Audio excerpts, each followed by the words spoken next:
डोंबिवली ग्रामीण येथून पंढरपूरला निघालेल्या भाविकांच्या बसला मुंबई पुणे द्रुतगती महामार्गावर ट्रॅक्टरसोबत भीषण अपघात झाला। या दुर्दैवी अपघातात जखमी झालेल्या प्रवाशांची मुख्यमंत्री एकनाथ शिंदे यांनी पनवेलच्या MGM रुग्णालयात जाऊन भेट घेतली। डोंबिवली ग्रामीण परिसरात राहणारे हे भाविक गेल्या 25 वर्षांपासून आषाढी वारीनिमित्त पंढरपूरला जात होते।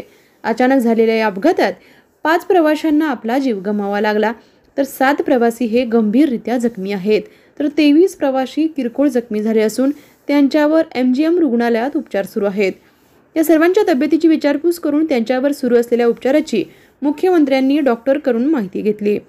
यासोबतच या दुर्घटनेत जीव गमवावा लागलेल्या प्रवाशांच्या कुटुंबियांना प्रत्येकी 5 लाख रुपयांची मदत जाहीर केली, तर जखमी झालेल्यांवर शासकीय खर्चाने उपचार करण्यात येतील असे मुख्यमंत्र्यांकडून स्पष्ट करण्यात आलं।